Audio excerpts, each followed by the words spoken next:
Good afternoon. Exciting week for us.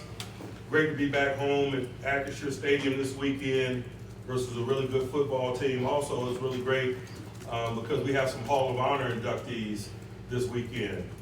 Moon Mullins and Ray Mansfield, Steeler legends, and a couple of guys that played for me, Aaron Smith and James Harrison. Man, really excited about bringing those guys into their rightful place this weekend and honoring them. I'll start first with a quick review of our last performance, like I always do. I was just really appreciative of the fight of the guys. We had some challenges, obviously, that we outlined post-game at the early stages of the game. I thought the Rams did a really nice job of throwing some things at us differently on the defensive side of the ball that they hadn't displayed. That created some issues for us. I thought they did a really nice job of manufacturing a run game with the committee of backs and doing some things there that were challenging and we had to adjust to. I thought our coaches and players did a really nice job of managing some of those required adjustments at halftime. There's always an element of concern coming off of a bye about running out of the locker room. I thought we warmed up to it a little bit. That's why we intentionally took the ball. We didn't want to give the ball to Matt Stafford, a guy like Matt Stafford, to start a game if we were warming up to it. That ended up kind of being a non-issue, really, as both teams exchanged punts, I guess, there at the early stages of it. But as the game wore on, I thought we just really settled into the type of play that we desire. I thought that we won possession downs on both sides of the ball. I thought our backs teed up those possession downs and our bigs up front on offense. We were able to get a run game established there, and obviously that is assisted by the winning of the possession downs. You don't get a chance to put together 10-play, 80-yard drives unless you're doing a little bit of both and they feed one another. On defense, man, I thought we settled down and adjusted to some of the run things that they were doing with their committee.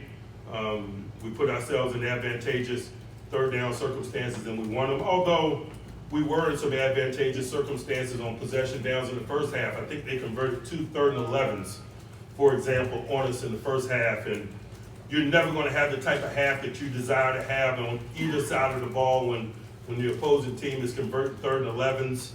Those are just the type of downs that you're supposed to win. The plays that happen after those are not supposed to happen. The time of possession that happens after those, the field positioning component, etc. And so that's what I mean when I'm talking post-game about how possession down play really kind of shapes a half, if you will, and the fact that we weren't winning them on either side had a reverberating effect, if you will, on other areas of play. But we got those things settled down. I thought guys did a really nice job of maintaining singular focus and some playmaking, particularly down the stretch. Can't say enough about A players making A plays, man. Guys like TJ, we're used to it, we expect it, but it still doesn't mean that we don't appreciate it. We appreciate it. Plays that we've come accustomed to seeing him make week in and week out, we're appreciative. It was a game changer, no doubt.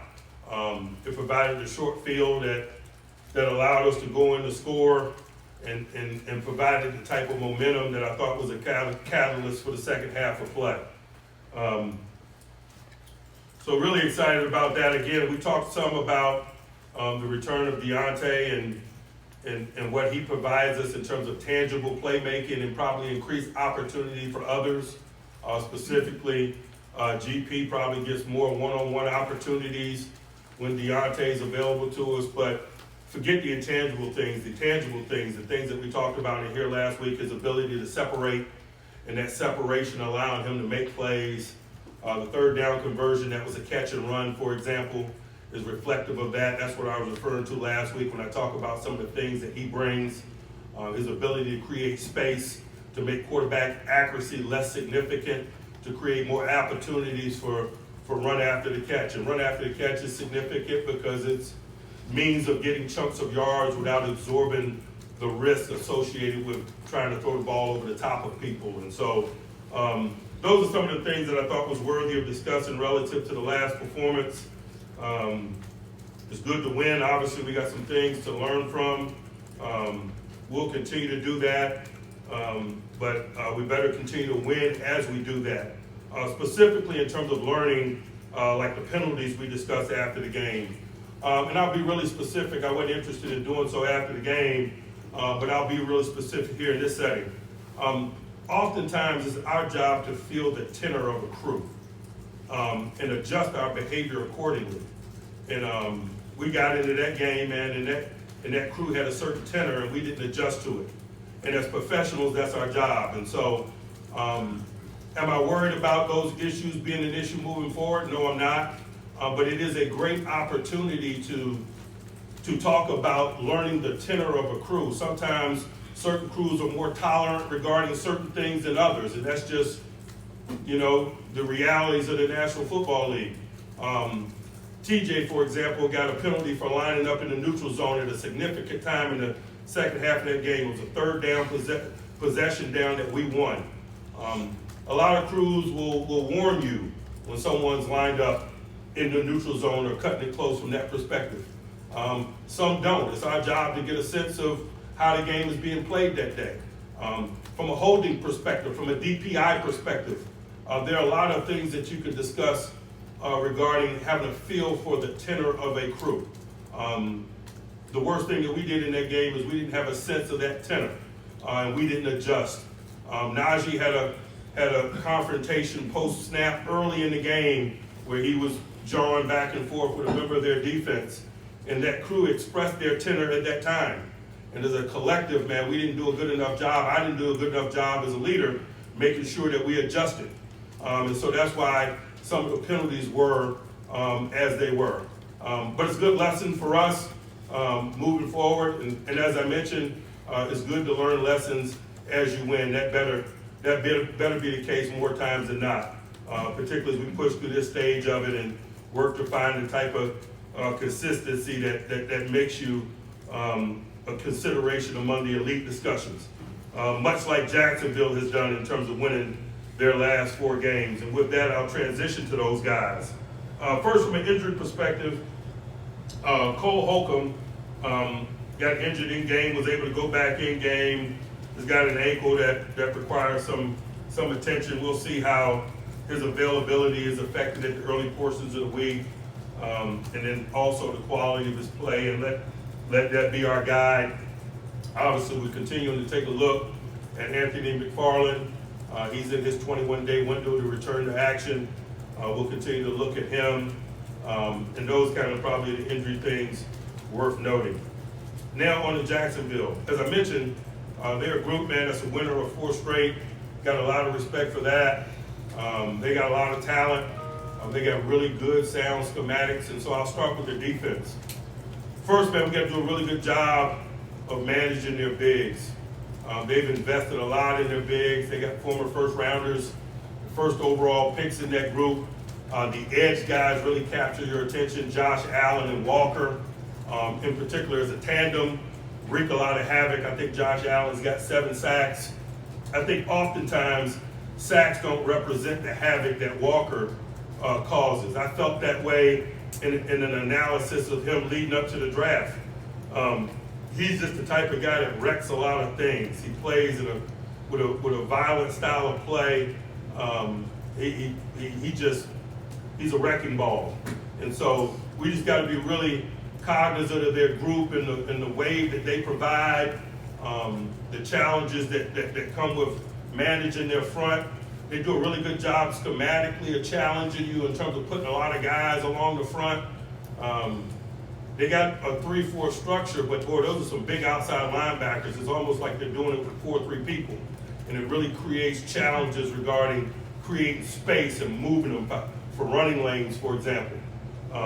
Just really challenging in that regard. At the second level, man, I can't say enough about their linebacker tandem. They've invested a lot in free agency in the draft, and those 2 guys, we've seen some formidable linebacker tandems this year. Warner and Greenlow and San Fran, the Baltimore tandem, for example. This is a similar like group. Volume tackling, blitzing, coverage, splash playmaking. You name it, 23 and 33 kind of provides it for this group. But again, man, they've been invested in that way. High-end free agency acquisition, former first-round pick. I'm not surprised to see what I see in terms of the way that those two are impacting the game and some of the things that they're doing schematically to highlight them is also very evident. Got a lot of respect for their veteran safety tandem. Cisco and Jenkins, both guys have been together and played a lot. You see that continuity played out in the form of how they communicate and the splash plays they make. Their secondary has done an awesome job of taking away the football, fumble recoveries and cause fumbles to go along with the interceptions. They're a very ball-aware group, and I think it really tees up the turnover ratio, which is a really big component of why they've been really successful, particularly of late in this last 4-game stretch. On the offensive side of the ball, man, it's about those two guys in the backfield that have kind of been together for a long time, probably since they were about 18. Talking about Trevor Lawrence, man, and Etienne. Man, they're a challenging group. Etienne, obviously, with his explosive run ability, his ability to hit the gas, particularly on the perimeter, and get yards in chunks. And Trevor's not only his arms, but his legs and the ways that they utilize the talents of both. In the running game, in the passing game, play action, misdirection, etc. Trevor's also good in the drop back game. They're capable of spreading you out, emptying the backfield and challenging you that way. He makes good and timely decisions and does a nice job of taking care of the ball. As I mentioned when I was talking about the defense, the turnover ratio is a component of the engineering of victory for them, and so it takes both sides. Man, Trevor's got some dangerous eligibles to throw to. Calvin Ridley is a new acquisition, man, that's proven to be a solid acquisition for them. Christian Kirk is a big-time player. At tight end, Evan is a problem. They just got a nice, well-rounded group. Agnew is a kick returner / wide receiver gadget man. They do a really nice job of dividing up the labor, making you defend a lot of eligibles. Trevor is at the controls of all of it. He does a really nice job. Etienne is problematic as well, as I mentioned. And so there's a lot that has our attention this week. They're a group that's really intentional about being aggressive from a gadget perspective, whether it's offense, double passes, reverses, or the special teams. Heath Farwell, their special teams coordinator, I've known for a long time. He played for us in Minnesota when I was with the Vikings. Sharp football guy, aggressive in mindset, lover of special teams. And so, man, there's a lot that has our attention. There's a lot to be excited about, man. It's good to be in big games versus good people as we work to find the type of traction that's going to be required for us to be included in that discussion. We roll up our sleeves and go to work and carry that urgency and excitement and preparation so that it can be borne out in play. I'll pause and open it up for questions. Hey, Mike, when you were talking about the penalties, why was the penalty against DJ not the dead ball? I asked that, but in the midst of all the discussions and ongoing things, they never got back to me to explain the reasons why. One guy said it was considered a continual act, but I never had a conversation with the White Hat specifically regarding it. You mentioned the technology earlier in the game. Was that like an official came over and said, hey, any more of this, we're going to throw a flag, or what did you mean by it? I'm not going to get into the details of our discussions, but there was enough of a discussion there at the early stages of the game that I knew the tenor of the group. Mike, how do you, or can you quantify the difference with Kenny in the first half to the second? Is it a slow start? Is it comfort? Is it adjustments? Anything in particular? I'm sure it's a lot of things, and we're going to continually work for more fluid and productive starts. But that's a component of it that's not new, and that's his ability to rise up in moments. We valued that in the draft process. It was one of the things that made him attractive to us. We talked about it a lot in this setting. I watched him do it when he was a Pitt Panther. And so I don't know that any of us are surprised by his ability to make the plays that he makes when it really gets thick. I just think some people are built like that. Some people relish the opportunity. Some people really smile in the face of adversity. Some people are competition junkies, and I think he's all of those things, but that's not something that we're just discovering, as I mentioned. It's something that we knew, even prior to him being a Pittsburgh Steeler. It's a bit of a follow-up to that. We've gotten the question quite a bit, and fans a lot about, do you script plays, and to what degree are you scripting them in the first half? What are you looking for on the script? Is it always just hit a home run and get as many yards and points as possible, or is it something you sit and learn about with the defense? We do script. We're not completely married to the script because some things are sight unseen, like some of the third down things that the Rams defense was doing in the first half, for example. So there is a script. We're not completely married to it, and no, it's not always trying to hit a home run. Sometimes it's information gathering. Sometimes it's personnel exchanges to see how they match personnel, or logistically how they deal with personnel exchanges. Who's matching up with who? What are good matchups? What are they doing versus certain approaches to football? And so there are many agendas that you're trying to get done at the early stages of the game from a scripting perspective. Because those early drives haven't produced a lot of points, have you guys considered changing the way that you script things to start out? No, because sometimes it's just we gotta do what we're doing better. You know, we had a third down that we had a matchup that we certainly wanted. We had George Pickens on Witherspoon, and we threw the ball out of bounds, for example. GP caught it, but it was out of bounds. Had we connected that and ran in and scored, you and I might not be having this discussion. So no, it does not require a change of agenda or anything. Maybe just keep the ball in bounds, for example. Or maybe on the second play of the game, we missed a pickup, and Kenny got sacked, and I think it was 2nd and 2, and it produced a 3rd and long.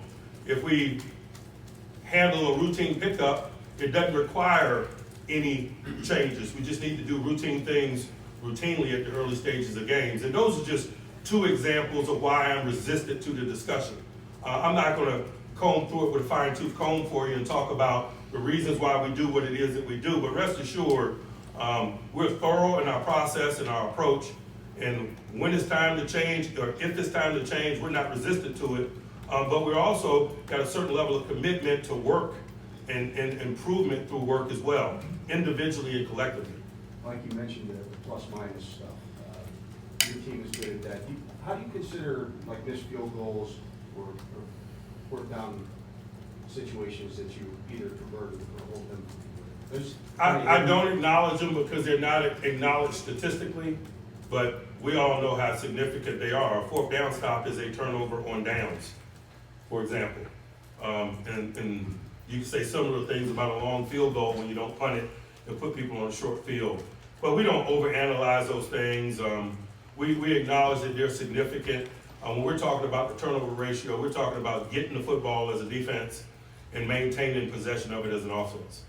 Mike, the tight ends weren't especially involved last week. How much of that was because of the lateness in the week of Pat Frymuth's aggravation of his injury, and how much of that was just a game plan specific thing? It could be a myriad of things. It could be any of the 2 things that you mentioned, or it could have been what the LA Rams were doing relative from a game planning perspective. I know we're excited about having Deontay back. So, I make no excuse for their lack of inclusion. We're doing what's required to win football games. Do you need them to be involved more going forward?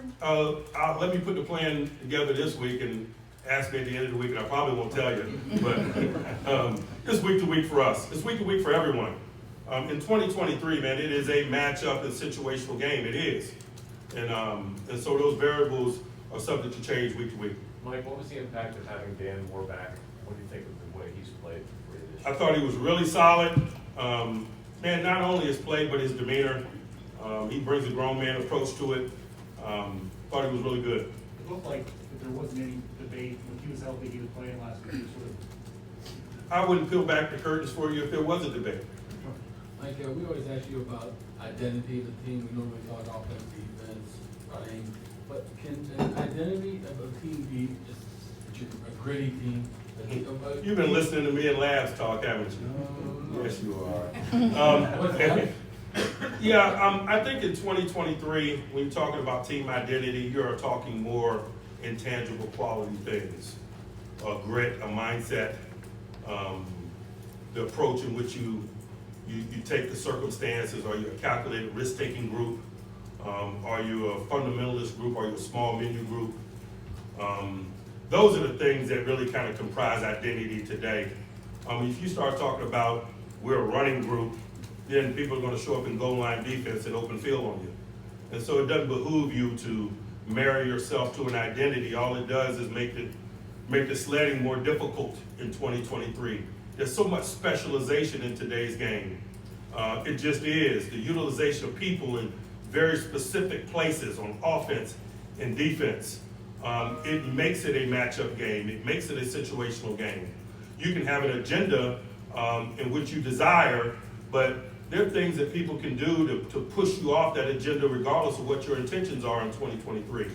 If people play open grass goal line, then chances are you're gonna have a difficult time running the football, for example. And that's what the Rams were willing to do, for example. When they went nickel 5-1 versus 3 wide receiver sets, they were saying by virtue of the people that we have on the field, your run game is gonna be difficult today if you choose to do so. And so from time to time, you're gonna choose to fight that fight. Sometimes you're not. Those are just the strategic components of today's game, and that's why it makes declaration of identity a stupid endeavor at this juncture.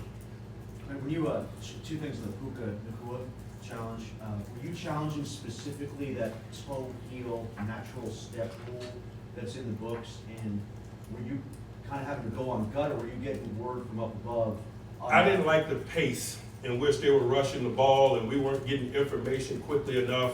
It was close enough to run the risk of challenging at that juncture. I was standing on the sideline. I saw how close it was to the white. I wasn't sure whether he was in or not. The pace of it and the lack of information, it was just worthy because it was a field-flipping chunk play at that juncture. So do you have to tell the refs at that point, I'm challenging this aspect? It doesn't matter what you say. All components of the play are reviewable once you challenge. And so what is said, even though I may try to direct them and provide them information in terms of what I want them to look for, you don't have to say anything, because once you challenge a play, all components of the play are under review. Like, obviously they were a little late on that replay you were talking about. Do you would you like to have a rule that says you have to wait? I for don't care, somebody to- guys. I really don't. If it's challenging for me, it's challenging for others. If it's challenging for me on the road, then it's going to be challenging for the Rams the next time they're on the road, etc. Things generally play themselves out in the National Football League from a competitive fairness standpoint. Mike, how did you feel about the flow of play of your secondary, especially with Patrick Peterson moving around a lot in your defense this week? That's why we brought Pat here. Pat's a veteran player. He's smart. If you remember, we moved Cam Sutton around a lot. Essentially, he is Cam Sutton. And so position flexibility was an attractive component to the acquisition of him. Mike, what have you seen from Trevor Lawrence that maybe is different than the average quarterback progression? He's had such a steep climb from where he started to where he is. You know, I hadn't watched a lot of pre-2023 tape, to be quite honest with you. And so I probably am not positioned to speak to that evolution that you speak of. But I see a guy that has first overall type talent. He can make any throw on the field, both from an arm strength and touch perspective. He has unique mobility in terms of his athleticism. And I think that talent set makes him an extreme challenge. And I would imagine with experience, because of that talent set, he's going to be increasingly more difficult to deal with. Like, you talked about the resolve you saw from Kenny, but as a team, what is it about the fourth quarter that kind of makes them stand up and makes them tick? We're not scared. We play to win. We don't play not to lose. You've done a lot, of course, when you have an upcoming Thursday game. Is this week any different than any other Sunday game week, or? I can't see past this week. I don't know what you're talking about. Mike, you opened this up talking about guys going into the Hall of Honor this weekend. James Harrison, one of those guys. What characteristics does he and TJ Watt maybe share that make them both such, great guys? Share? Man, it'd be easier to talk about their differences. I'll tell you this. Similar in approach in terms of commitment. If you know either guy, what they're willing to do in preparation to tee up a performance, not only in the course of a game week, but I'm talking about over a course of a 12-month calendar, over the course of their careers, is unique. You don't get unique results by doing regular processes. Those two dudes have a commitment to preparation and the development of their games and the maintenance of their bodies and the preparation of their bodies that is unique. Mike, I'm sure you've seen a lot of them. Was his interception in the Super Bowl the greatest play you've ever seen? Oh man, it's up there. It's up there. There's a couple great plays in that game. Tone in the back corner, you know. Anyone else? Mike, how is Cam Hayward progressing, and do you have any? No updates there. Mike, and as far as the run game and you guys building momentum, did you feel like you guys found more things that you could find to win up front to give you guys the space in the backfield to work for? Sometimes it's just winning enough on the perimeter to get the type of schematics up front that allows it to happen. As I mentioned, there was a commitment early on from the Rams schematically to minimize the running game. And the more plays we made in the passing game, the more opportunities were born in the run game. Have you guys worked with the players to add more wrinkles as the season has gone on to more identify with things that they're seeing on the field as far as their perspective as well? Continually.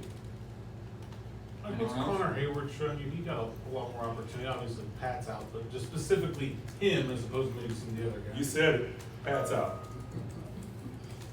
All right, thanks, Coach. Thanks, guys.